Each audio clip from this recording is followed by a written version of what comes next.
Bueno, pues un gozo llegar ya a la última conferencia. Como les decía, después de la encuesta que realizamos donde todos dicen que no les gustó, ya no vamos a hacer otro retiro de matrimonios porque dicen que levanten la mano los que han estado siendo edificados a través de todo, ¿sí? Hay uno que otro que no, ya ven, no, mejor ya no lo volvemos a hacer. Bueno, vamos a planear el del año entrante. Siempre andamos por aquí, por esta zona. Este año lo hicimos en este hotel porque íbamos a otro que era La Muralla, que está hacia Mealco, pero por alguna razón allá no se pudo y venimos a dar a este hotel. Lo hemos hecho también en el Holiday Inn de Querétaro, hemos estado en San Miguel de Allende, hemos estado en Guanajuato, o sea que aquí en la zona, y bueno, pues quisiéramos siempre que fuera algo más cómodo económicamente, pero pues siempre los hoteles para darnos buen servicio, pues tenemos que elegir de esta calidad. Pero oren para que el próximo año pues se organice y si Dios lo permite, una vez más les vamos a compartir. Inicien ahorrando ya, desde ya, para que no se les dificulte el año entrante. Y bueno, vamos a inclinar nuestro rostro y vamos a hacer una oración a nuestro Dios. Señor, queremos alabarte y darte gracias, reconociendo que tú como el creador del universo demandas de nosotros lo que tú quieres. Pero es tan inmenso tu amor, es tan grande tu preocupación por nosotros, que todo lo que nos has dejado en tu palabra es para nuestro bien y nosotros pues debemos obedecerlo. Señor, ayúdanos a comprender a través de pues los pensamientos que llegaron a hombres y mujeres que fallaron, que fueron desobedientes. Ayúdanos a comprender a través de lo que ellos pudieron pensar, cómo es que nosotros podemos añadirle o quitarle a la Biblia. Señor, permítenos ser honestos con nosotros mismos y, Padre, lograr someter nuestra carne, nuestra voluntad a tu palabra. Es en Cristo Jesús que oramos, Padre. Amén. Bueno, vamos a tratar de dar algunos ejemplos de desobediencia, ¿sí? Vamos a ver qué es lo que pudieron pensar algunos desobedientes de la Biblia. Y bueno, miren, sucede que nosotros sabemos muchas veces, y como les dije ayer, yo asumo que estoy hablándole a creyentes, sabemos lo que Dios quiere de nosotros, sabemos lo que Dios pide de nosotros, entendemos que lo que Dios pide de nosotros es lo que más nos conviene, entendemos que la sabiduría de Dios es mayor a la que nosotros podemos tener como hombres y mujeres. Conocemos lo que su palabra dice, conocemos incluso dónde lo dice, pero voluntariamente decidimos ser desobedientes. Deliberadamente llegamos a puntos en donde no estamos de acuerdo con Dios. La historia de los desobedientes en la Biblia siempre ha tenido consecuencias trágicas. La desobediencia siempre trae consecuencias trágicas, incluso consecuencias generacionales. Se acordarán, en todo el pueblo de Israel hubo consecuencias generacionales, aun cuando la Biblia es clara. Los hijos no pagarán por el pecado de los padres, ni los padres por el pecado de los hijos, pero hay consecuencias generacionales, incluso hay consecuencias eternas a la desobediencia. La palabra desobediencia a veces puede llegar hasta ser ofensiva, ¿no? Ayer hablábamos de obediencia, hoy hablamos de desobediencia. Y ambas palabras nos remontan un poquito a nuestra infancia, ¿verdad? En donde tienes que hacer las cosas, y una frase célebre de todos los padres cuando los hijos nos llegan a decir, ¿verdad? Y ya tienen edad, ¿y por qué tengo que hacer lo que tú me dices? ¿Cuál es nuestra respuesta simple, sencilla, concreta? Porque soy tu padre, punto, ¿sí? Y no es abuso, no es que los vayamos a traumar, que como ayer les decía, háganle como quieran con sus hijos, de cualquier manera los van a traumar. Nada más sean creativos inventando traumas nuevos, ¿verdad? Siempre les digo.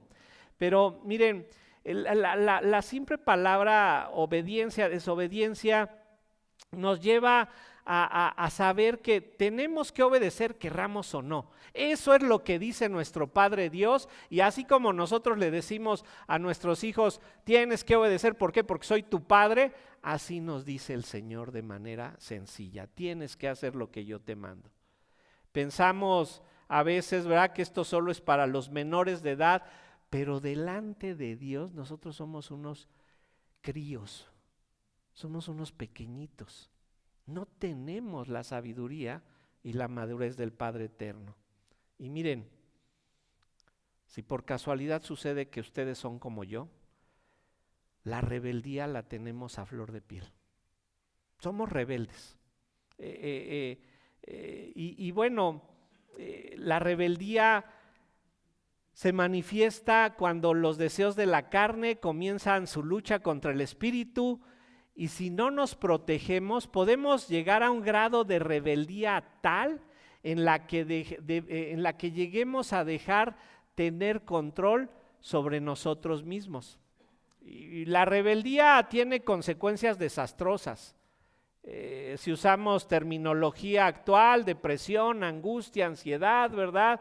¿Por qué? Porque la rebeldía nos separa de Dios, y separados de Dios caemos en todo este tipo de cosas. Pero ustedes no son rebeldes como yo. Yo sé que ustedes tienden a ser obedientes con mucha facilidad. Yo sé que ustedes son siempre controlados por el Espíritu Santo, que en cuanto escuchan un mandamiento, de inmediato lo obedecen, y cuando se les complica la obediencia, yo sé que ustedes luchan y luchan hasta que logran obedecer. No son como yo, ustedes son mejores, pero bueno, en realidad eso es lo que yo sueño como pastor. Que cada vez que alguien nos pide consejería, le digamos y obedezca. Me encantaría que así sucediera. A veces tenemos la información, encontramos, este es el área donde está el problema en este matrimonio, que por cierto, más del 95% del trabajo pastoral es consejería matrimonial, consejería familiar. Nos encantaría que una vez que les decimos qué deben de hacer, obedecieran. Pero sabemos que esto solamente va a ser posible cuando estemos en presencia del Señor, viviendo por los siglos de los siglos. Pero vamos a ver dentro de la Biblia, para que nos sirva de plataforma, cómo era la obediencia que el Señor demandaba. Incluso el Señor nos hace un contraste, ¿verdad? Pongo delante de ti la bendición y la maldición. Escoge pues la bendición para que te vaya bien. Y el Señor en muchos lugares de su palabra hace este contraste. Mira lo que sucede si obedeces, mira la bendición cuando obedeces, mira la maldición cuando desobedeces. Vayan a Levítico. El libro de Levítico, regresamos ahí al Antiguo Testamento, capítulo 25, Levítico 25, y vemos que en el antiguo pacto Dios les pedía que fueran obedientes para recibir las bendiciones que Él les quería dar. Al pueblo de Israel el Señor le dijo claramente que la obediencia a su pacto les traería bendición y su desobediencia maldición. Vean Levítico 25, versículos 18 y 19. Dice Levítico 25, 18 y 19. Ejecutad pues mis estatutos y guardad mis ordenanzas y ponedlos por obra, y habitaréis en la tierra seguros, y la tierra dará su fruto, y comeréis hasta saciaros, y habitaréis en ella con seguridad. Dios está más interesado en bendecirte que en castigarte. Dios lucha por darte bendiciones, sin embargo, tiene que poner la bendición y la maldición una frente a otra para que seamos capaces de evaluar, comparar y tomar acciones voluntarias hacia la obediencia. Mira, cuando seas tentado a pecar, en cualquier área, de cualquier manera, piensa siempre en las consecuencias. ¿Qué va a pasar si soy atrapado en este pecado? Si se dan cuenta del pecado que estoy yo cometiendo, ¿cuáles serían las consecuencias? Y cuando logras evaluar las consecuencias, debes de retraerte.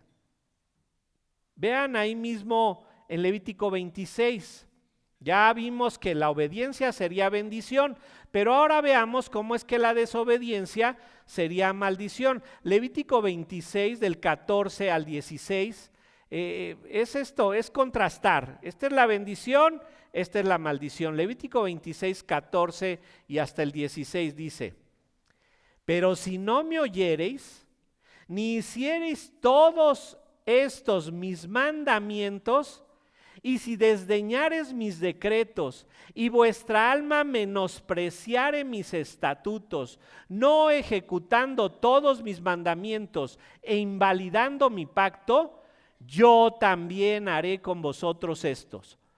Enviaré sobre vosotros terror, extenuación y calentura, que consuman los ojos y atormenten el alma, y sembraréis en vano vuestra semilla, porque vuestros enemigos la comerán. Cuando no tenemos la comparación, cuando nosotros no hacemos este contraste entre cómo es que la obediencia nos genera bendición y cómo la desobediencia nos genera maldición, pueden llegarnos muchos pensamientos que si no están sometidos a lo que Dios ha dicho, nos van a llevar a pecar.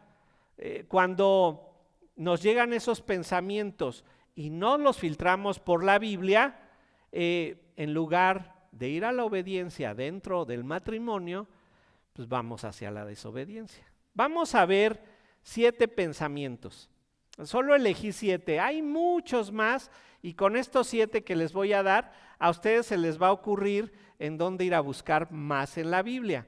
Pero hay 7 pensamientos de aquellos que decidieron ser desobedientes, y bueno, al ver en lo que ellos pensaron y cómo fue que ellos llegaron a su convicción de pecar, a la conclusión de pecar, nos va a alertar a que nosotros luchemos en contra de este tipo de pensamientos. Vamos a ver algunos. El primer pensamiento que nos puede llegar a la mente es que en lo que Dios nos pide, nos oculta algo. Dios nos está ocultando algo que no quiere que sepamos. Y vean, ¿quién tuvo este pensamiento? Eva pensó que Dios le ocultaba algo. ¿Se acuerdan qué es lo que Dios les había dicho? De todo árbol del huerto podéis comer, mas del que está en medio del huerto no comeréis, ¿verdad? Pero esto conviene ilustrarlo. Conviene ilustrarlo porque a veces se nos va, ¿cómo es que Dios pidió una sola cosa? Y piensen ustedes, que lo soltaran a ustedes en Plaza Satélite. Esta ilustración me la dio Gualo, pero yo la modifiqué. Imaginen que lo sueltan. ¿Todos conocen Plaza Satélite? ¿O cuál es la plaza de aquí de Querétaro, la más? Antea. Piensen que lo sueltan en Antea, ¿sí? O los de área metropolitana, Plaza Satélite, Perisur, Antara en Polanco, ¿verdad? Antares. Y piensen en la mejor, ahí lo sueltan. Y les dicen, puedes agarrar de lo que quieras. Comer en el restaurante que quieras. Mira, hay carnes, hay italiana, hay argentina, hay de lo que quieras. Puedes tomar lo que quieras. Bueno, muebles, ¿qué se te ocurre? Casa Palacio, West Elm, ¿ah? Lo mejor de lo mejor, lo más caro. Puedes amueblar tu casa con lo que quieras. Mira, ropa, ¿qué marca quieres tu ropa? La que tú quieras, la mejor, la más cara. Puedes tomar la que se te antoje. Puedes tomar de cualquier restaurante lo que pides. Nada más hay un detalle. Krispy Kreme Donuts no puedes comer. Y mira, te acepto que comas de la de chocolate, de la que viene rellena con manzanita y eso. De la de temporada, ¿verdad? De la que viene disfrazada de fantasmita o con carita de Santa Claus. Pero de la glaseada original, de esa no puedes comer. No, el Señor me limita. Mira nada más qué límite del Señor, oculta algo. Hay algo en esa dona de Krispy Kreme glaseada original que el Señor sabe que me conviene y no me lo quiere dar. Esto fue lo que pensó Eva. Fíjense cómo le dijo la serpiente en Génesis 3:4. Se sabe en esta historia, ¿sí? Dice ahí, entonces la serpiente dijo a la mujer: no moriréis, sino que sabe Dios que el día que comáis de él, serán abiertos vuestros ojos y seréis como Dios, sabiendo el bien y el mal. ¿Qué debió haber dicho Eva? A ver, doña Serpentita, tranquila. ¿Qué no leíste Génesis 1:27, doña Serpiente? Dice que Dios nos hizo a su imagen y a su semejanza. Ya somos como Dios. ¿Por qué vienes tú con esa tentación? A Eva no le bastó ser imagen y semejanza de Dios. Quería ser como Dios porque ella dijo: aquí Dios me está ocultando algo. ¿Y sabes qué? Me da de todo lo demás para distraerme. Pero lo bueno aquí es la Krispy Kreme Donuts glaseada original. Me limita. No quiere que yo tenga esa bendición. Ser imagen o semejanza de Dios era representar a Dios sobre la tierra. Y vayan a ver qué fue lo que Eva no comprendió. ¿Qué fue lo que Eva no entendió? Vamos a ver la descripción que da de todas las bendiciones que tenía Adán y Eva. Vamos al Salmo 8. Salmo 8. Y vean qué fue lo que Eva no logró comprender. Salmo 8, versículos 4 y hasta el 8. No voy a hacerle como ayer que tuve unos versículos de referencia y estuve regresando ahorita en cada pensamiento que les dé, pensamiento que condujo a la desobediencia, les voy a dar diferentes versículos. Salmo 8 del 4 al 8. Digo, ¿qué es el hombre para que tengas de él memoria? ¿Y el hijo del hombre para que lo visites? Le has hecho un poco menor a los ángeles y lo coronaste de gloria y de honra. Le hiciste señorear sobre las obras de tus manos, todo lo pusiste debajo de sus pies. Ovejas y bueyes, todo ello, y asimismo las bestias del campo y las aves de los cielos y los peces del mar, todo cuando pasa por los senderos del mar. Eva no comprendió esto. Eva no entendió que había sido coronada de gloria y de honra. Le creyó a la serpiente. ¿Por qué? Porque en el pensamiento de Eva, que fue lo que la atrapó, Dios me oculta algo. Dios tiene algo ahí escondido detrás de la Krispy Kreme Donuts glacé original, que es lo que yo necesito. No entendió que había sido coronada de gloria, no entendió que Dios ya le había dado todo lo que necesitaba, que tenía todas las opciones que Dios le había dado, y ella pensó que había algo que le hacía falta. Ella despreció toda esta bendición que Dios le había dado porque me falta una cosa. Me falta la Krispy Kreme Donuts original, glaseada de azúcar, y ahí es donde está toda la verdad. Mira, Este pensamiento te puede llegar a ti como matrimonio. Creer que Dios no te dio lo necesario para que pudieras vivir en matrimonio. Creer que Dios se equivocó en algo. Creer que Dios te está ocultando algo, porque ¿cómo es eso de que Dios quiere que yo soporte a este? Yo creo que algo hizo mal Dios. Se equivocó. Entonces, no vayas a caer en el error de creer que Dios te está ocultando algo y por eso tú tienes el derecho a desobedecerlo. Vamos a ver otro ejemplo. El ejemplo que vamos a ver es pensar que Dios no me quiere. Dios me tiene tirria, dirían por ahí, ¿verdad? A Dios yo no le intereso. ¿Quién fue el que pensó esto? Caín. Caín. ¿Recuerdan la historia de Caín y Abel? Ambos se presentaron por instrucciones de Adán. Vengan y presenten una ofrenda al Señor. Y nos dice que el Señor vio que la ofrenda de Abel era buena y no miró con agrado a la de Caín. Vayan a Génesis 4, 3 al 5. Se saben la historia, solo la vamos a recordar un poco. Dice ahí en Génesis 4, versículos 3 al 5. Y aconteció andando en el tiempo que Caín trajo del fruto de la tierra una ofrenda a Jehová.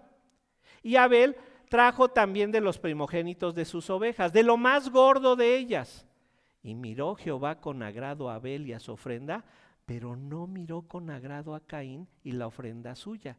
Y se ensañó Caín en gran manera y decayó su semblante. Caín se ensañó, se enojó mucho, ardió, se encendió en llamas y llegó a una ira que lo sacó del control de sí mismo porque dijo: Dios no me quiere, me desprecia por Abel. Podría darles toda la explicación porque teológicamente Caín debió haber sabido que tenía que presentar una ofrenda de animales. Después lo vemos en todo la ley mosaica, pero es bueno, ¿y por qué si no estaba la ley mosaica? Pero se acuerdan que se nos muestra ahí en la Biblia que cuando Abraham va a rescatar a su sobrino Lot, que estaba que lo habían capturado, cuando va de regreso le entrega los diezmos a Melquisedec, rey de Salem, ¿sí? Se nos dice que Melquisedec era un sacerdote porque cuando llegamos a Hebreos se nos dice que Jesucristo era un sacerdote según el orden de Melquisedec. No se nos dice según el orden de Moisés y de los levitas, sino de Melquisedec. Melquisedec era rey del lugar de Salem, que en el hebreo suena así, el rey de Jerusalén, que es Jerusalén. ¿Sí? Había ya la ley, estaba establecido cómo tenía que ser la ofrenda, y Caín simplemente llevó lo que él quiso, presentó lo que él quiso. Y en lugar de que él dijera: sí, sí es cierto, yo estuve mal, Dios nunca se equivoca, Dios nunca hace nada injusto, Dios no está haciendo acepción de personas, Dios no es que quiera más a Caín y a Abel y a mí me quiera menos Caín, sino que cuando Dios pide algo se tiene que cumplir. No pensó eso Caín. Él nada más dijo: Dios no me quiere. Y piensen en esto: cuando Dios dice que algo no es de su agrado, no es de su agrado. Cuando Dios pide algo que tiene que ser hecho de la manera que Él lo ha establecido, así tiene que ser hecho. ¿Y qué tan fácil es pensar solo en nosotros mismos y dejar de pensar en lo que le agrada a Dios? Este es uno de los problemas más serios que existen en los matrimonios, no solo de hoy, de toda la historia de la humanidad. Pensar solo en mí y no pensar en lo que Dios pide de mí. Solo piensan en sí mismos y cuando sus expectativas no son alcanzadas, simplemente dicen: Dios no me quiere. Porque Dios, yo creo, se equivocó al darme a este que está aquí, ¿verdad? No. Si algo no le agrada a Dios, por mucho que lo disfraces, por mucho que tú lo quieras ver bien, si no es del agrado de Dios, Dios no lo va a aceptar. Busca hacer las cosas con una sola intención. Mira, es ahí donde se les dificulta el amar y el sometimiento. Busca hacerlo con una sola intención, agradar a Dios. No se lo merece él, no se lo merece ella. No es que él sea tan buena persona y ame tan bien. No es que ella sea la mujer súper sujeta de la historia. Es porque Dios me manda que me someta, es porque Dios manda que la ame. Y cuando nosotros buscamos agradar a Dios, ¿sabes qué? La bendición llega, porque la obediencia es bendición.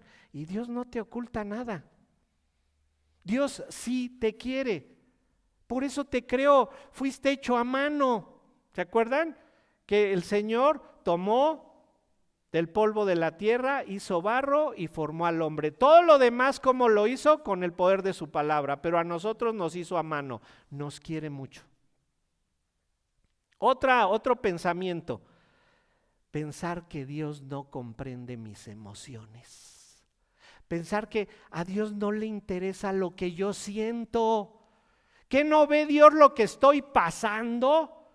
¿Que Dios no ve cómo me maltratan? ¿Quién pensó esto en la historia de la Biblia? Moisés.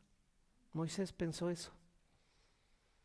El pueblo de Israel ha vagado 40 años en el desierto por su rebeldía y llegan a varios puntos en donde enfrentan diferentes circunstancias, diferentes problemas, pero había un problema cuando les faltaba el agua. Si les faltaba el agua, había muchos ritos de santificación que no se podían llevar a cabo, y también el agua era necesaria para subsistir diariamente. Algo que no podemos separar de la historia de Moisés es su vara. ¿Se acuerdan que él traía su vara y cuando se presenta delante de Faraón, hace que su vara se convierta en una serpiente y vienen los magos de Faraón y hacen que las suyas también se conviertan en serpiente, pero la serpiente de Moisés se come a las de Faraón? Moisés, cuando Dios envió las plagas, le decía: usa tu vara, extiende tu vara, toca tu vara el Nilo, ¿verdad? Y se va a convertir en sangre. La vara era muy importante en la vida de Moisés. Cuando cruzaron el Mar Rojo, ¿se acuerdan que el mismo Moisés le dice al Señor: mira lo que está pasando, no sabemos nadar y estamos enfrente del Mar Rojo y no hay a dónde huir, y si nos lanzamos al mar nos vamos a ahogar, y si nos quedamos aquí, pues el ejército de Faraón nos va a matar. Y el Señor le dice: ¿para qué me preguntas, Moisés? Extiende tu vara y abre el mar. Y levanta su vara, el mar se abre. Debe ser un espectáculo impresionante, ¿sí? El ver una pared de agua, otra pared de agua, pasando ellos, y atrás se venían ahogando los de Faraón. Dicen algo: no, lo que pasa es que ya se descubrió que en ese momento el mar se retrae y el agua les llega nada más a las rodillas, y por eso pudieron cruzar el mar. Primer punto, dice que cruzaron en seco. O sea, no pudo haber sido. Pero si fuera cierto que nada más les llegaba hasta las rodillas, el milagro es más grande de lo que podemos pensar.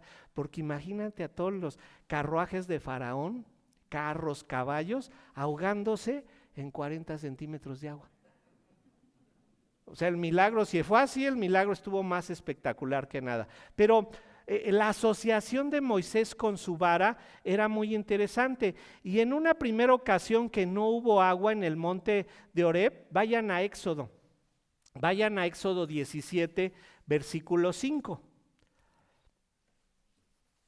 Éxodo 17, versículos 5 y 6. Ahí les falta el agua, están en Horeb, y vean lo que le dice el Señor a Moisés. Éxodo 17, 5. Y Jehová dijo a Moisés: pasa delante del pueblo y toma contigo de los ancianos de Israel, y toma también en tu mano tu vara con que golpeaste el río, y ve. Y he aquí que yo estaré delante de ti allí sobre la peña de Horeb, y noten esto, y golpearás la peña y saldrán de ellas agua y beberá el pueblo. Y Moisés lo hizo así en presencia de los ancianos de Israel. La vara golpeó la peña, salió agua, pero esta vara era muy importante en la vida de Moisés. También se acuerdan cuando pelearon contra los amalecitas. Vayan a Éxodo 17, porque Moisés está viendo el poder de Dios, está viendo el poder, y vean cómo cuando pelean en contra de los amalecitas, vean cómo le llama Moisés a la vara. Esto es muy importante, la vara juega un papel muy importante en la vida de Moisés. Éxodo 17:9.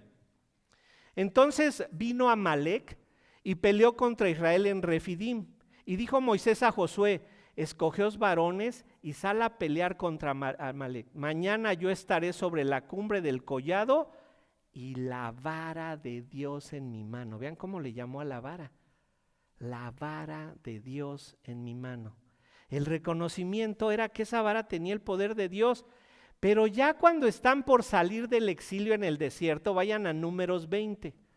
En Números 20, esta vara está jugando un papel muy importante. Moisés ha visto todo el poder que tiene la vara y va con él, lo está acompañando. ¿Se acuerdan? 40 años por el desierto, están a punto de salir allí en Números 20. Y vean lo que el Señor le dice en Números 28. Números 20 es otro momento diferente al de Horeb, en donde les faltaron aguas. Dice Números 28, toma la vara y reúne a la congregación, tú y Aarón tu hermano, y hablad a la peña a la vista de ellos. ¿Nota el cambio?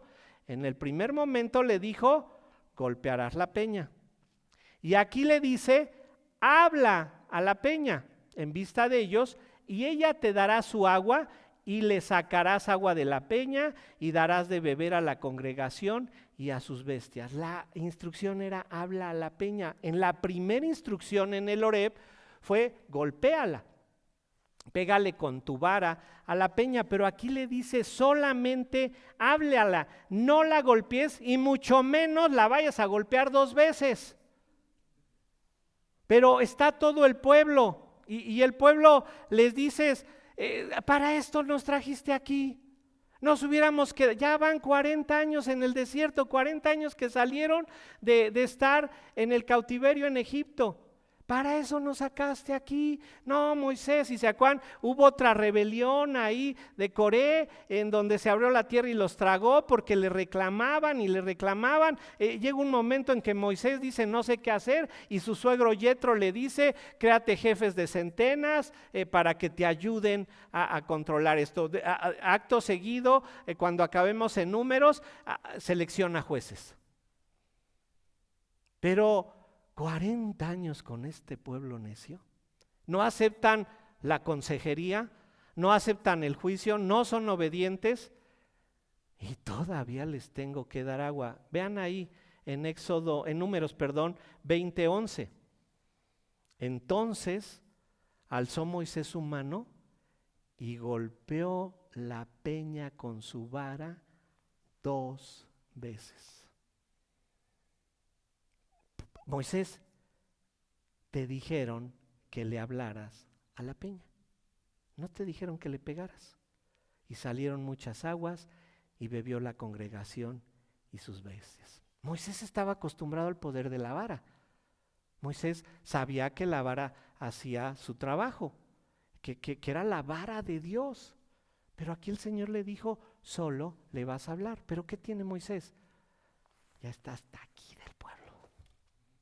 40 años de neciar y todavía reclaman por el agua, Señor, y no han visto que 40 años, bueno, Señor, ¿qué no ves cómo me maltratan? Ahí está su agua, ya, órale, tomen agua. Él prefirió manifestar su enojo, hacerle caso a sus emociones antes que obedecer a Dios. Moisés pensó que Dios no comprendía sus emociones, hizo lo que él quiso, siguió su instrucción a medias, pero esto nos habla que debemos de fijarnos en los detalles de la instrucción de Dios, hacer a un lado nuestras emociones, porque las emociones salen de nuestro corazón, de lo íntimo de nosotros, y no de una vida controlada por Dios. Cuando se trata de obedecer a Dios, deshazte de tus emociones. No es lo que tú sientes. No es que Dios no se da cuenta cómo me maltrata. Dios no se da cuenta cómo me habla. Moisés hizo caso de sus emociones antes de hacer caso a los detalles de lo que Dios le había dicho. ¿Y qué pasó? Incurrió en desobediencia. ¿Qué le pasó? No entró a la tierra prometida, porque la desobediencia tiene consecuencias. Tiene consecuencias la desobediencia. Me encanta un hermano de tantos que he dado consejería, nunca les daré sus nombres, pero me habla, pastor, es que no entiendo por qué Dios me está haciendo estos problemas. Tengo estos problemas en el trabajo, con mi mujer, no me salen los negocios y no entiendo por qué está haciendo Dios eso. Y le digo, bueno, revisa tu vida. Bueno, es que hice esto que también no le agrada a Dios. No, entonces olvídelo, pastor, ya entendí por qué me está yendo mal. Ore por mí.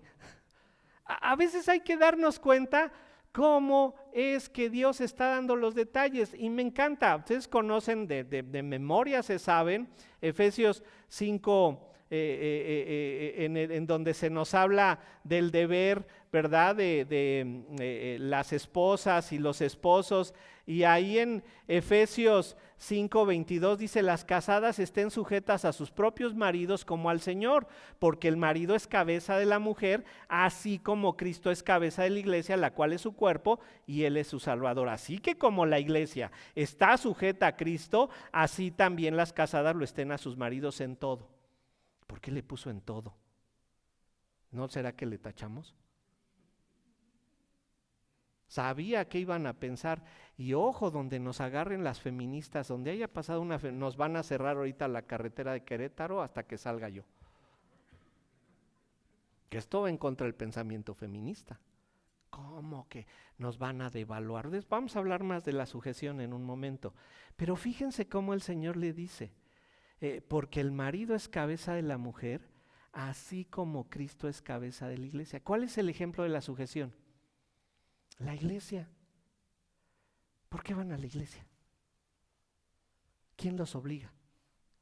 Les llama el pastor Medina y les dice: oye, ¿ya te levantaste? La cita es a tal hora, a ver, te apuras, a ver, señor, ayúdele a su mujer a tender la cama, por favor, ella va a hacer el desayuno, Alex acá les habla a todos los hermanos, les dice: a ver, oigan, ya son las 8, no se han levantado, ¿sí? Y Toño, que me faltó ayer, Toño Godínez, les habla ahí en Cuautitlán a todas sus ovejas: oigan, vamos, levántense. Nadie hace eso, ¿verdad? De los pastores que están aquí, de los líderes que hay aquí. ¿Por qué van a la iglesia? Van por su propio deseo. Nadie los obliga. Y dice que la iglesia, que la mujer debe estar sujeta a su marido como la iglesia se sujeta a Cristo. ¿Cómo se sujeta la iglesia a Cristo? Voluntariamente. La instrucción no es al marido, es a la mujer. Te debes de someter voluntariamente. ¿Y el ejemplo quién es? La iglesia y Cristo. Y luego dice en el 25: maridos, amad a vuestras mujeres, así como Cristo amó a la iglesia y se entregó a sí mismo por ella. ¿Cómo debes de amar a tu mujer? El ejemplo nuevamente, ¿cuál es? La iglesia y Cristo. Y esto es como, ¿qué había hoy en el desayuno? Huevos con jamón. Ahora en los huevos con jamón había un animalito involucrado y otro comprometido. Un animalito estuvo involucrado, la gallina. Puso su huevito para que pudiera haber huevitos con jamón, pero el cochinito estuvo comprometido, se tuvo que morir, si no, no había huevos con jamón hoy en la mañana. La gallinita nomás llegó, puso su huevito, vámonos, todo sigue igual, no hay ningún problema. El cochinito ya no llegó a su casa. ¿Se dan cuenta de que dentro del matrimonio la mujer está involucrada y el marido está comprometido? La mujer nada más se tiene que someter. El marido se tiene que morir, porque tiene que amar a su esposa como Cristo amó a la iglesia y se entregó a sí mismo por ella. Entonces, si ustedes no se dan cuenta en los detalles, cuando no prestan atención a los detalles, van a ser como Moisés: háblale a la peña, nada más háblale. No, Señor, pero ¿qué no ves mis emociones? Esto ya me tienen hartos, mira, 40 años ahí, y necean, y ya les mandaste serpientes ardientes, y ya nos mandaste un pueblo y otro, y estos todavía no ven que tú eres el creador del universo. Ahí está su agua ya, ¿no? No hagas caso a tus emociones. Haz caso a lo que Dios manda. Entonces, Dios no te oculta nada, Dios sí te quiere, pero no le importan tus emociones. Vamos a ver otro pensamiento. Pensar que Dios me limita. Pensar que Dios me limita. ¿Quién pudo pensar esto? Que Dios lo estaba limitando. Salomón. Salomón pensó que Dios lo limitaba, ¿no? Ustedes dirán, pero Salomón tuvo de todo. Es cierto, pero creyó que los límites que Dios ponía se podían alargar. Creyó que no bastaba con lo que él lograba hacerse. Y si leen ahí en Eclesiastés 2, vayan a Eclesiastés 2, porque en efecto Eclesiastés 2 nos habla de todo lo que pudo hacerse: siervos, esclavas, riqueza. Se hizo traer libros de todos lugares, porque los libros eran costosísimos en aquella época. Miren, para que se den una idea, es como si ahorita, para que ustedes pudieran tener una Biblia, les costara el valor de una casa. 3, 5 millones. 2 del Infonavit, una de 2. Para que puedas traer una Biblia. Salomón dice que se trajo libros de todos lados. Y hay fragmentos en Eclesiastés que sabemos que son copiados literalmente de otros libros que existieron en su época. Tenemos un libro que recopiló un hermano, todos los escritos del Oriente Antiguo, y hay fragmentos de esos libros que están en Eclesiastés: las épicas de Gilgamesh, la idea del carpe diem, vive la vida, comamos y bebamos, que al fin y al cabo moriremos. Eran ideas que logró traer Salomón, porque se hizo de todo tipo de libros. 700 esposas, 300 concubinas. Pero ¿se acuerdan que no era sabio Salomón? ¿Qué se le olvidó? 1000 suegras. ¿Dónde está tu sabiduría, Salomón, no? Pero después de que se hizo de todo, vean Eclesiastés 2:18. Asimismo, dice Eclesiastés 2:18, asimismo aborrecí todo mi trabajo que había hecho debajo del sol, el cual tendré que dejar a otro que vendrá después de mí. Miren, todos les queremos dejar algo a los hijos, para facilitarles, que les cueste un poquito menos trabajo a ellos el paso por la vida. Pero no te excedas tanto, porque ¿sabes quién va a disfrutar de todo lo que le dejes a tus hijos? Tus yernos y tus nueras. Ellos puede ser que sean agradecidos, pero tus hijos van a decir, pues el viejo o la vieja, ¿verdad? Pues nos dejaron todo esto, pues miren qué poquito, nos hubieran dejado más, ¿no? Él dice, aborrecí todo mi trabajo que había hecho debajo del sol, el cual tendré que dejar a otro que vendrá después de mí. Pero vayan al versículo 26. Vean lo que les dijo que se consideraba un pecador. Él comprendió que solo tenía una vida para disfrutar de Dios, para disfrutar de lo que él quisiera, y cometió el error de querer disfrutar de todas las cosas momentáneas, de todas las cosas pasajeras, de todas las cosas temporales, y no decidió disfrutar de lo eterno. Eclesiastés 2:26. Porque al hombre que agrada, Dios le da sabiduría, ciencia y gozo. Mas al pecador da el trabajo de recoger y amontonar para darlo al que agrada a Dios. También esto es vanidad y aflicción de espíritu. ¿Sabes qué? Salomón dijo, soy como un pecador. porque Dios me ha permitido amontonar y tener para dárselo a quién Dios decida, porque vendrá otro que quién sabe quién va a ser después de mí. ¿Cuáles deben de ser nuestros verdaderos límites? Nos hablaron: buscad primeramente el reino de Dios y su justicia. Ese debe ser lo que nos conduce, ese debe ser nuestros límites. Jeremías 9:23, si hay algo en lo que nos debemos de gloriar, es gloriarnos en conocer a Dios. Recuerden que Dios no busca, Dios no tiene como objetivo principal que tengas bienes, propiedades, placeres y le quites y te deshagas de tu responsabilidad como esposo o esposa dentro del matrimonio. Y mira, entre más tienes, más trabajo te cuesta disfrutar de lo que tienes. Si Dios te ha bendecido con esa sabiduría para generar riqueza, amén, gloria a Dios. Qué bueno que lo tengas. Disfruta de ello, porque nos dice ahí en 1 Timoteo 6 que Dios también da en abundancia para que lo disfrutes.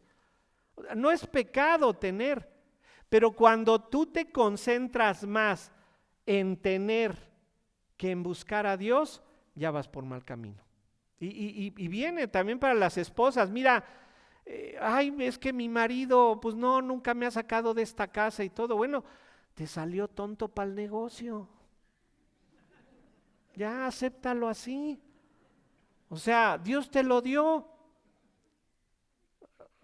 No te llevó con Slim, o con Bill Gates, o con Jeff Bezos, o con ¿cómo se llama el de Tesla? Elon Musk, ¿verdad? No, Dios te lo dio así estándar. Le cuesta trabajo conseguir el dinero.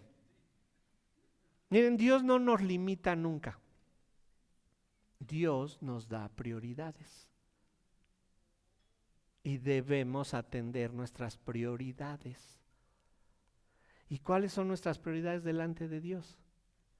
Buscad primeramente el reino de Dios y su justicia. Entonces, Dios no me oculta nada, Dios sí me quiere. A Dios no le interesan mis emociones, lo que le interesa es mi obediencia, y Dios no me limita, Dios me da prioridades.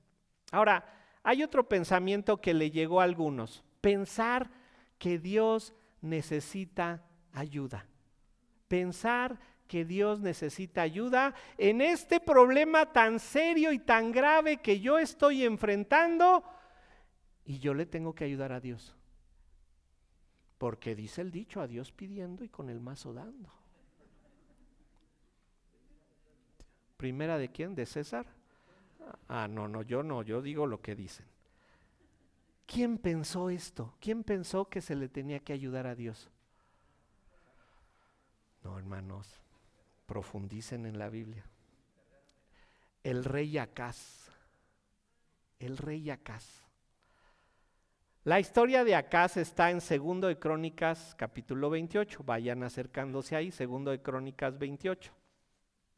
La historia de Acaz es muy importante. En efecto, se parece a la de Abraham y Sara, pero podemos decir que Abraham y Sara fueron conducidos con buenas intenciones. Sabemos lo que pasó. Les dije que la desobediencia puede tener consecuencias, y la desobediencia de Abraham y Sara tiene consecuencias hasta nuestros días, porque todo el problema que hay ahí en Medio Oriente porque sigue porque ellos se creen descendientes de Ismael y los otros se creen descendientes de Isaac, ¿verdad? Los dos dicen somos descendientes de Abraham, pero unos por la rama de Ismael y otros por la rama de Isaac.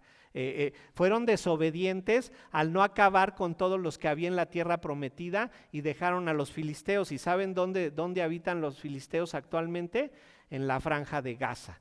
¿Por qué? Porque la desobediencia puede tener consecuencias que duran siglos y siglos. Pero Acaz, ¿verdad? Fue considerado un rey malo de Judá. Intentó ayudar a Dios por no comprender su pecaminosidad. Y vayan ahí a 2 de Crónicas 28, vamos a leer los versículos 5 y 6, pero Vamos a leer desde el 4, vamos a leer desde el 4. Lo primero que vamos a ver es cómo fue que fue considerado malo ante los ojos de Dios. Después vamos a ver qué fue lo que Dios hizo con él, porque fue malo ante los ojos de Dios. Y al final vamos a ver cómo fue que creyó que podía ayudar a Dios en lugar de analizar su pecado. Segundo libro de Crónicas, capítulo 28, versículo 4. Dice ahí, está hablando del rey Acaz. Asimismo, sacrificó y quemó incienso en los lugares altos, en los collados y debajo de todo árbol frondoso. La costumbre era que había una loma, esta imagen la tenemos del Líbano, incluso de Israel, una loma con un árbol ahí. Y donde veían una loma con un árbol, hacían un lugar alto de sacrificios. Pero esto era una tradición pagana. Era adorar a un Dios que Dios no les había mandado. Dios había dicho en el tabernáculo, después se hizo el templo de Salomón y decía tiene que ser ahí en el templo de Salomón. Se permitía que hubiera otros lugares. La sinagoga no está indicada en el Antiguo Testamento. La sinagoga surge cuando se van a la cautividad a Babilonia y ellos deciden tener sinagogas en la lejanía hasta que regresan y reconstruyen el templo. Y estoy seguro que han visto esta imagen. Si no han ido ahí a Israel, ahorita están en descuento todos los viajes para allá, hay fuegos pirotécnicos todas las noches. Ahí está el muro de los lamentos, si han visto esa imagen en donde se balancean y le meten sus peticiones, porque ese muro de los lamentos es la única edificación que sigue intacta del templo de Salomón. Todo lo demás ya lo han destruido.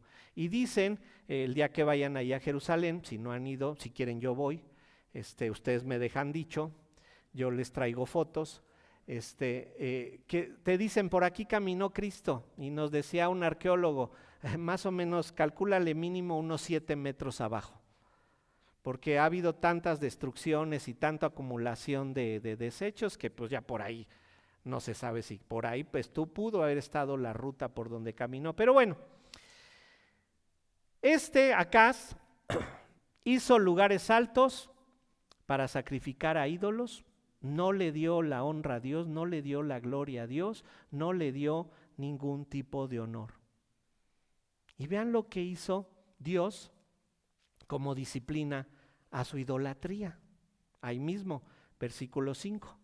Segundo de Crónicas 28:5. Por lo cual Jehová su Dios lo entregó en mano del rey de los sirios, los cuales lo derrotaron y le tomaron gran número de prisioneros que llevaron a Damasco. Fue también entregado en manos del rey de Israel, el cual lo batió con gran mortandad. Un momento ahí, Israel está dividido, 10 tribus al norte, 2 al sur. Las del norte se llaman Israel y las del sur se llaman Judá. Vinieron las del las del norte y atacaron a las del sur. Y dice ahí, versículo 6, porque Peca, hijo de Remalías, mató en Judá en un día 120,000 hombres valientes, por cuanto habían dejado a Jehová, el Dios de sus padres. Dios los castigó severamente. 120,000 muertos en un solo día. ¿Por qué? Por desobedientes, porque la desobediencia tiene consecuencias muy grandes. Pero en lugar de que él dijera, todo esto es consecuencia de mi pecado, estoy en todos estos problemas porque persisto en no obedecer a Dios, vean lo que hizo en el versículo 16, segundo de Crónicas 28:16. En aquel tiempo envió a pedir el rey Acaz a los reyes de Asiria que lo ayudasen. En lugar de ir a Dios y decir, Señor, nos arrepentimos, hemos sido idólatras, hemos desobedecido tu pacto, estamos enfrentando consecuencias porque nos estás disciplinando, él dijo, fácil, voy con el rey de Asiria, Tilgat-Pileser, y le voy a pedir ayuda para que venga a librarnos de estos. Pero ese rey de Asiria va a hacer algo muy interesante, porque va a decirle, ya te libré de tus enemigos, entonces imagínate si puedo acabar con tus enemigos, ¿qué podré hacer contigo? Y entonces le pide tributo, le pide que le dé.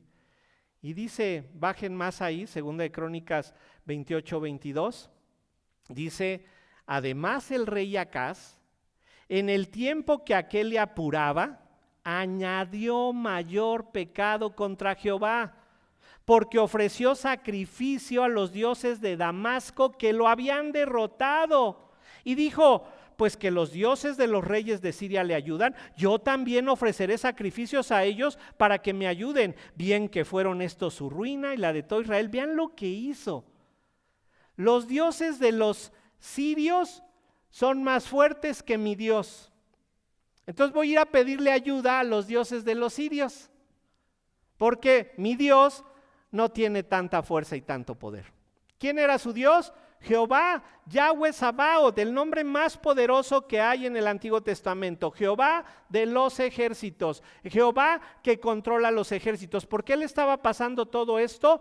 Por su pecado, porque no quería honrar a Dios, porque no temía a Dios. Y en lugar de venir y confesarse delante de Dios y pedirle la ayuda a Dios, dijo, yo le ayudo a Dios. Porque me están venciendo, pues porque tienen mejores estrategias militares, porque son mejores soldados que nosotros y tienen dioses más poderosos. Pues mejor vamos a orarle a aquellos dioses para que pues también nos ayuden a nosotros.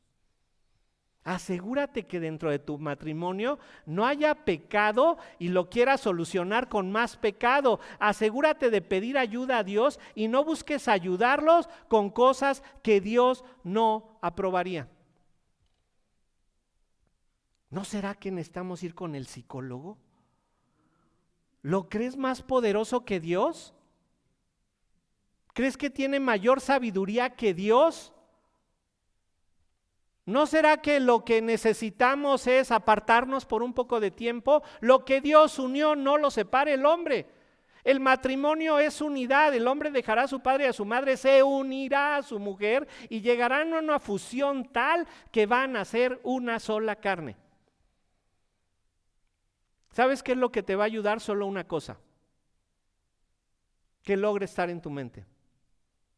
Separado de Dios, nada. ¿Qué es nada? Incluye todo. Nada puedes hacer. No creas que Dios necesita tu ayuda. ¿Sabes qué es lo que Dios necesita? Tu obediencia. Pero para que logres obedecer a Dios necesitamos humildad, necesitamos arrepentimiento, necesitamos que seas débil.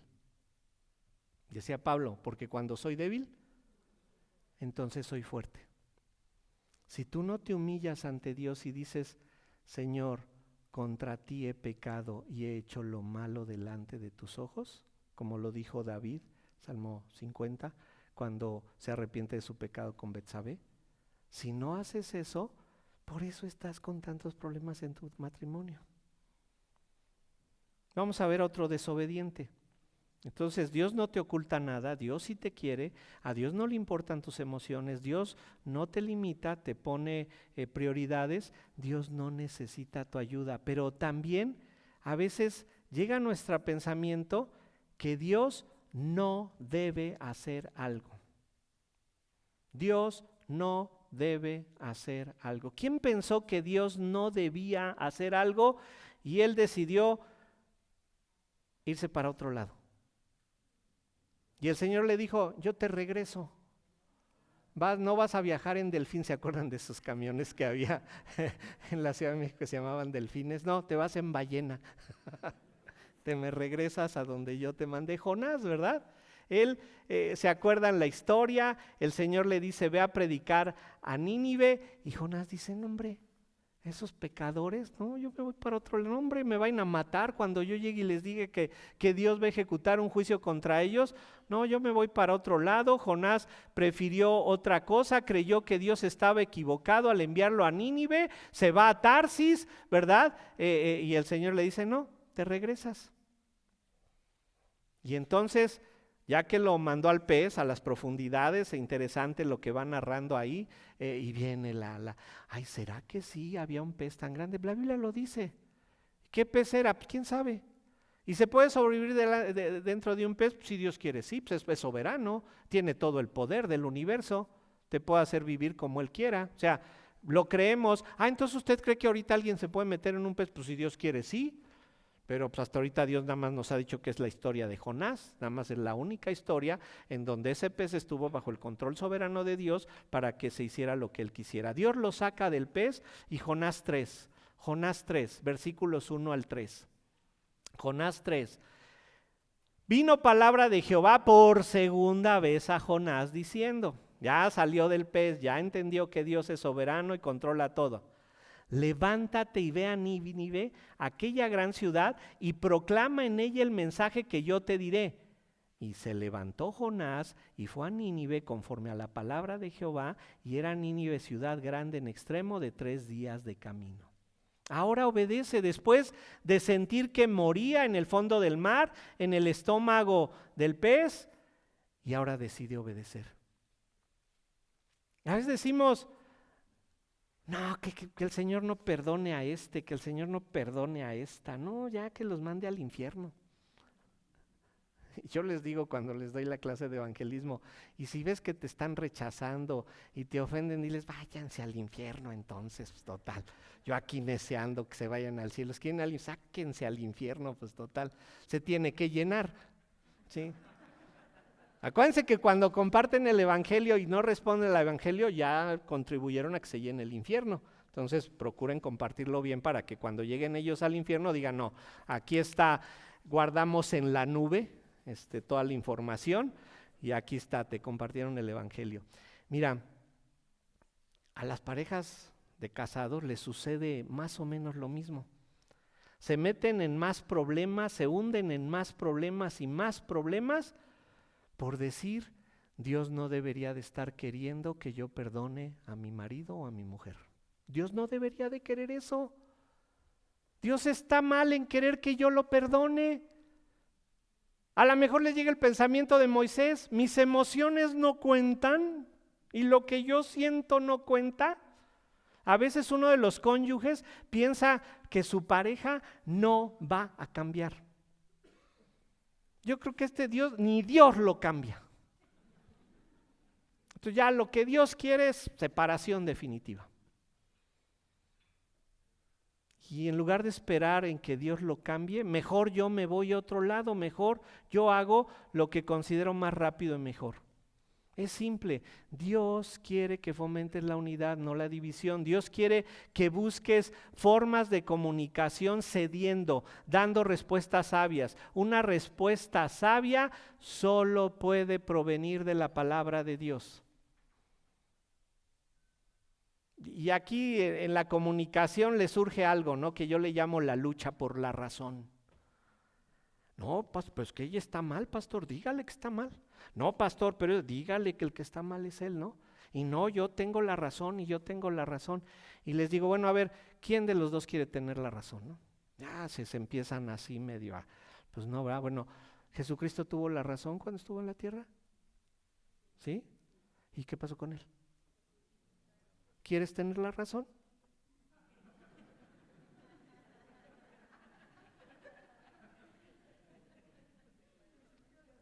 No, mejor que la tenga ella.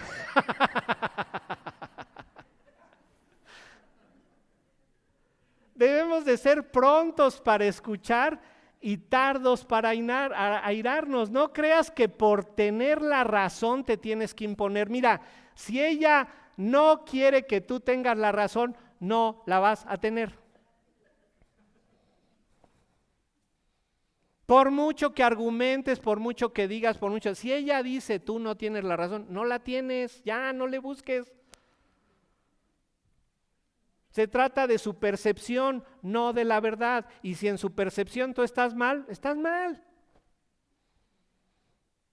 Llegó un joven y le dijo a su abuelo ya anciano, ¿sabes qué, abuelo? Que ya viste que te presenté esta chica y quiero casarme con ella y ¿cómo sabré si ya estoy listo para casarme, abuelo? Y le decía, a ver, pídeme perdón. No, abuelo, pero ¿por qué me pidas perdón? Pero es de que te voy a pedir perdón, abuelo, pues que me pidas perdón. Pero si no te he hecho nada, no estás listo para casarte. No sabes pedir perdón cuando no hiciste nada. Y eso lo tienes que hacer en todo el matrimonio. Tienes que pedir perdón aunque no hayas hecho nada. ¿Cuándo se sabe que estoy listo para casarme? Obviamente ya aquí ya todos se casaron, ya se amolaron. ¿Cuándo estamos listos para casarnos? ¿Estás dispuesto a vivir como Dios dice? Mujer, ¿estás dispuesta a someterte a tu marido? Marido, ¿estás dispuesto a morir por tu mujer? Sí, ya estás listo para casarse, vamos.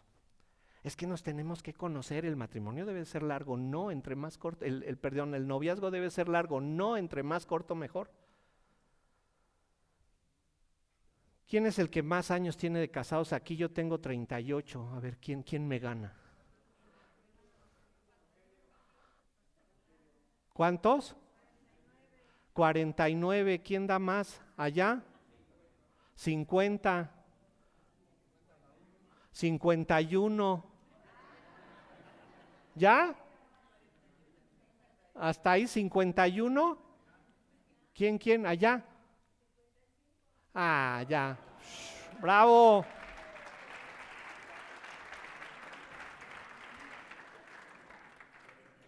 Pero ¿verdad que todavía no se conocen? Así que nos estamos conociendo en el noviazgo. Mira, vas a tener 55 y tú vas a decir, ¿y este quién es? ¿Y esta? ¿Quién me la cambió? Entonces, ¿de qué se trata? De que nos vayamos al matrimonio, ¿verdad? Y sepamos que Dios sí quiere hacer algo. Y vamos por el último. Y este está fuerte, agárrense, porque este está duro. Pensar que Dios no conoce los detalles de mi relación. Pensar que Dios no conoce los detalles de mi relación. Vamos a Primera de Pedro capítulo 2. En los versículos del 13 al 25, Pedro nos está hablando de lo que es la sujeción y del 13 al 17 nos explica cómo debe de ser la sujeción a las autoridades. Vean ahí en Primera de Pedro 2 y vean el versículo 13. Dice ahí, rápido, ya para irnos, ¿qué hora es? Vámonos. Dice, por causa del Señor, someteos a toda institución humana, ya sea el rey como a superior, ya a los gobernadores como por él enviados para castigo de los malhechores y alabanza de los que hacen el bien, porque esta es la voluntad de Dios, que haciendo el bien hagáis callar la ignorancia de los hombres insensatos, como libres, pero no como los que tienen la libertad como pretexto para hacer lo malo, sino como siervos de Dios. Honrad a todos, amad a los hermanos, temed a Dios, honrad al rey. Sométanse a los gobernantes, sométanse a las autoridades. Muy interesante el año que se escribe la carta de Primera de Pedro, porque se escribe entre el año 64 y 65. No se sabe con precisión la fecha, pero ¿saben qué sucedió el 19 de julio del año 64? 19 de julio del año 64, Nerón incendia Roma. Todo el mundo supo que él ya quería hacer modificaciones en Roma y a él se le ocurrió, pues vamos a incendiar. Y según Tácito, un cronista de la época, dice que él tocaba su arpa cuando estaba viendo el incendio en Roma. Y culpan a los cristianos. Todo el mundo sabía que no era cierto, pero como odiaban a los cristianos, dijeron, pues de ahí nos agarramos y matamos a más cristianos. Cuando identificaban a alguien como cristiano, lo mataban. Para el año 150 más o menos, hay una carta de Plinio a Tarjano, Trajano, que es otro emperador, y Plinio el chico, porque hay Plinio el chico, Plinio el grande, Plinio le dice a Tarjano, oye, ¿por qué matamos a los cristianos? Ya se les había olvidado. ¿Por qué tenemos que matar a los cristianos? Dice, no los mates a todos. Mira, nada más al que veas que está causando división y que va y les dice a los que adoran a los dioses romanos que no, a ese sí mátalo. Pero si es tranquilito, déjalo así. Deciden matar a todos los cristianos, los quemaban en estacas vivos, los lanzaban a los leones, porque era el circo romano. Y si bien en el Coliseo romano que está en Roma, se dice que ahí no hubo todas estas muertes, pero había muchos circos romanos en toda la zona. El Imperio Romano abarcó la parte alta de África, gran parte de Europa, llegó hasta Jerusalén y mataban a diestra y siniestra. La persecución duró 300 años, la peor que se vivió con Diocleciano, hasta que llega Constantino. Se dice que Constantino se convierte, pero Constantino lo que vio fue que ya estaban organizados los cristianos y dijo, pues ya están organizados, mejor vamos a agarrarlos como medio de organización y hacemos que el cristianismo sea oficial. Y ahí el cristianismo se echó a perder, porque para el año 310, con el edicto de Tesalónica, Constantino dice, paremos los sacrificios de cristianos, y para el 390 sale, primero el edicto de Milán, 310, y luego en el 390 el edicto de Tesalónica, en donde se hace oficial la religión cristiana como la religión del imperio. Y entonces fue catolicismo romano, y ahí se echó a perder todo, porque hasta el año 390 éramos católicos, cristianos católicos, es decir, universales, pero no éramos romanos, y cuando llega el romano nos echó a perder todo. Pero están muriendo, y en medio de esto, ¿qué les está diciendo Pedro? Sométanse a toda institución humana, ya al rey como a superior, ya a los gobernadores como enviados para castigo. Dice ahí, amad a los hermanos, temed a Dios, honrad al rey. Versículo 18. 1 Pedro 18. Criados, estad sujetos con todo respeto a vuestros amos, no solamente a los buenos afables, sino también a los difíciles de soportar, porque esto merece aprobación. Si alguno a causa de la conciencia delante de Dios sufre molestias, padeciendo injustamente, pues qué gloria es si pecando sois abofeteados y lo soportáis, mas si haciendo lo bueno sufrís y lo soportáis, esto ciertamente es aprobado delante de Dios. Miren, les dice: criados, sométanse a sus amos. La palabra criados es oiketes, que es similar a dulos, que es esclavo, que es similar a juperetes, que es el remero de un barco, el de menor nivel en un barco. Según los cánones de Eusebio, que es el primer historiador del cristianismo, del primer siglo, dice que hubo una mujer que no pudo estar presente en la crucifixión de Cristo. Y esta mujer que no pudo estar en la crucifixión de Cristo dijo: yo nunca he visto a alguien morir en una cruz. Agarren a uno de mis esclavos, crucifíquenlo y mátenlo, así como a Cristo igual, para que yo vea cómo es. Y según los cánones de Eusebio, agarraron al esclavo porque ella era dueña de los esclavos y podía hacer con ellos lo que ella quisiera. Y en medio de esto les dice: sométanse, criados, a sus amos. A las autoridades, aunque los maten en el circo romano, a los criados, los amos. ¿Se acuerdan de la relación de Filemón y Onésimo? Onésimo no quería regresar porque había defraudado, se cree que pudo haber sido dinero, al grado que Pablo le dice: si algo te debe, cárgalo a mi cuenta, yo te lo pago. Pero Onésimo tenía el temor de regresar y que lo mataran por ser un esclavo disidente. Y les dice ahí en 1 Pedro 2:21: pues para esto fuisteis llamados, porque también Cristo padeció por nosotros, dejándonos ejemplo para que sigáis sus pisadas. Entonces, la sujeción que está marcando a las autoridades, que está marcando a los amos, es Cristo. Cristo también se sometió, nos dejó un ejemplo, se sometió al Padre. ¿Y cuál fue su sometimiento? Llegó a la muerte. Ese es el grado de sujeción. Ahora vayan al 3:1. 1 Pedro 3:1. Asimismo, hasta ahí.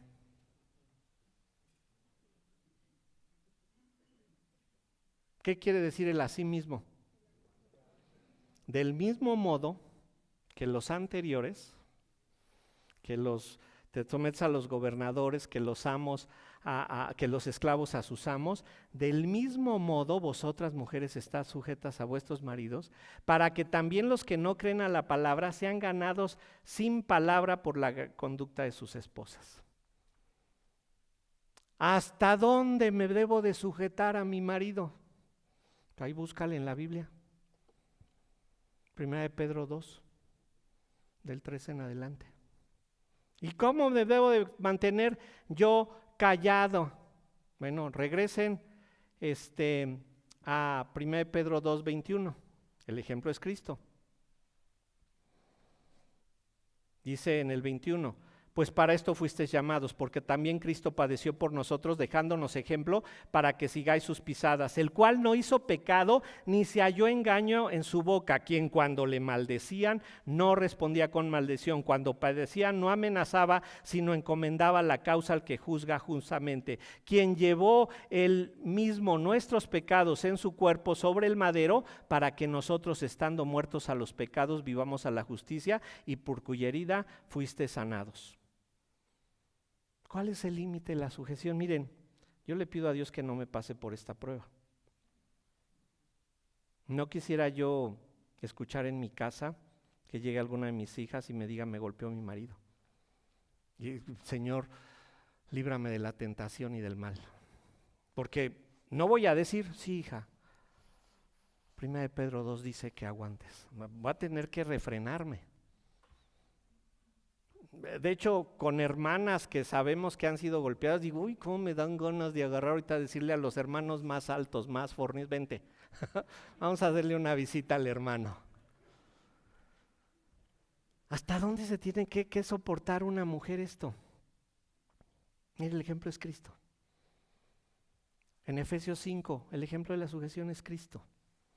Maridos, porque acuérdense que Efesios 5:22 dice las casadas están sujetas a sus maridos, pero el 5:21 dice están sujetos los unos a los otros. También el marido se debe sujetar a la mujer.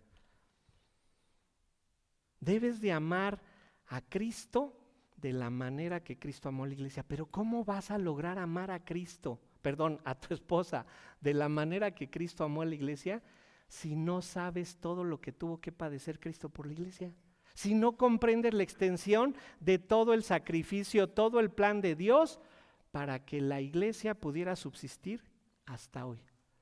¿Se dan cuenta que debes de conocer todos los detalles? El ejemplo a seguir es Cristo. Vean ustedes por último Deuteronomio 4:30. Porque esta es la promesa que Dios le daba al pueblo de Israel.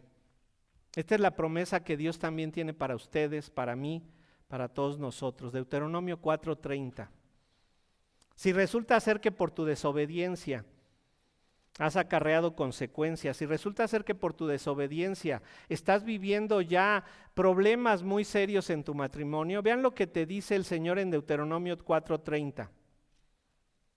Cuando estuvieres en angustia y te alcancen todas estas cosas, si en los postreros días te volvieres a Jehová tu Dios y oyeres su voz, porque Dios misericordioso es Jehová tu Dios, no te dejará, ni te destruirá, ni se olvidará del pacto que les juró a sus padres.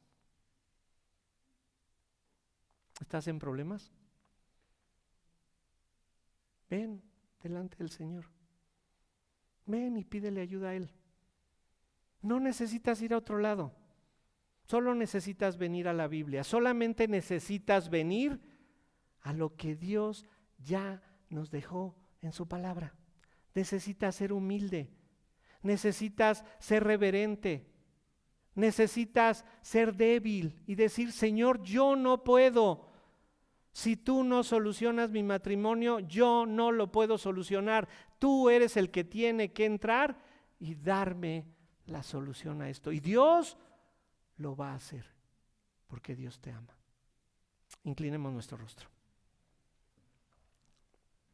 Señor, ayúdanos a identificar nuestros problemas y hacer lo que decía ese puritano. No debemos decirle a Dios qué tan grandes son nuestros problemas, sino decirle a nuestros problemas qué tan grande es nuestro Dios.